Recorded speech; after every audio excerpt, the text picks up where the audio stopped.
మన exchange batch నుంచి కొత్త స్కామ్. మీరు స్టెల్లాకి ఏసయ్యని చూపించారు అని చెప్తున్నారు. ఏసయ్యని చూపించడం అంటే ఏంటి అని నేను అడుగుతున్నాను. దానికి మీరు సమాధానం చెప్పండి. ఏసయ్యని చూపించడం అంటే ఏంటి? ఆ బిడ్డ ఇక్కడ చర్చికొచ్చి ప్రే చేస్తుండే బిడ్డ. చేస్తుంటే? హలో. ప్రేయర్ చేస్తుంటే మీరు ఏసయ్యని చూపిస్తానని చెప్పారు. అంతే కదా? అవును బిడ్డ.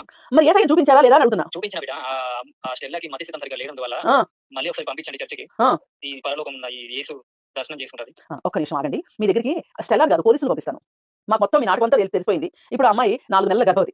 చూడండి బిడ్డ, ఆ బిడ్డ లేదు మీకు అలా చెప్పిందని మీరు అనుకుంటున్నారేమో. మేము మెడికల్ టెస్టులు చేయించాము ఆవిడ గర్భవతే. ఆవిడ చెప్పేది కరెక్టే. ఆ గర్భానికి మీరే కారణం. దేవుడు చూపిస్తారనే నెపంతో ఆమెని 45 రోజులు మీరు ఒక ఇంటికి రప్పించున్నారు.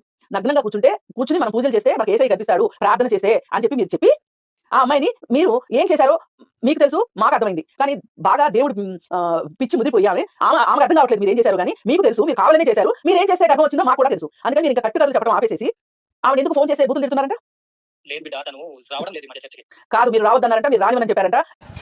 అమ్మ మీరు ఒకటి మతం మార్చిన తరువాత వచ్చే రిఫరల్ అమౌంట్, రెండోది దశమ భాగాలు, మూడోది ఇలా కన్ని పిల్లలు ఎవరైనా మీ మనసుకు నచ్చితే వాళ్ళని లోపరుచుకోవడానికి చీప్ ట్రిక్స్ ప్లే చేసే మతం మీదేరా బాబు.